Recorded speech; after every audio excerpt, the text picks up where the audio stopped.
या अधिकाऱ्याने केलेले कृत्य पाहून अनेक लोकांनी कौतुक केलेलं आहे। नोएडा निवासी भूखंड विभागाच्या किमान 16 कर्मचाऱ्यांना सीईओने शाळेतील शिक्षेची आठवण करून दिली। नागरिकांना आपल्या काउंटरवर ताटकळत ठेवल्याबद्दल त्यांना तब्बल 20 मिनिटं आपल्या जागेवर उभं राहण्याची शिक्षा देण्यात आली। कर्मचाऱ्यांना देण्यात आलेल्या स्टँडअप शिक्षेचा हा क्षण कॅमेऱ्यात कैद करण्यात आला।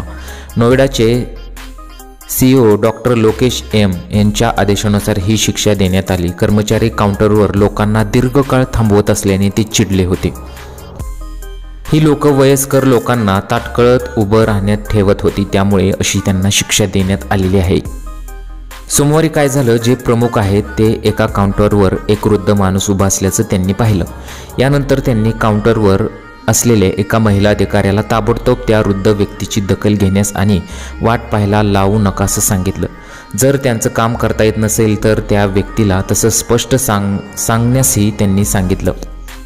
सुमारे 20 मिनिटांपर्यंत ही वृद्ध व्यक्ती त्याच काउंटरवर उभी असल्याचं सीईओंच्या लक्षात आलं। यामुळे नाराज होऊन सीईओ या निवासी विभागात पोहोचले आणि त्यांनी काउंटरवरील सर्व अधिकाऱ्यांची खरडपट्टी काढली। त्यानंतर त्यांना सर्वांना 20 मिनिटं उभं राहून काम करण्यास सांगितलं। व्हायरल झालेला व्हिडिओ सीईओंनी शिक्षा सुनावल्यानंतर अधिकारी त्यात अनेक महिला उभे राहून काम करताना दिसत आहेत। ही शिक्षा केल्याबद्दल अनेक लोकांनी कौतुक केलेलं आहे, परंतु यापुढे यापेक्षा कडक शिक्षा करा अशी सुद्धा अनेक लोकांनी मागणी केलेली आहे। तुम्हाला काय वाटतं? तुमच्या प्रतिक्रिया आम्हाला कमेंट बॉक्समध्ये जरूर कळवा।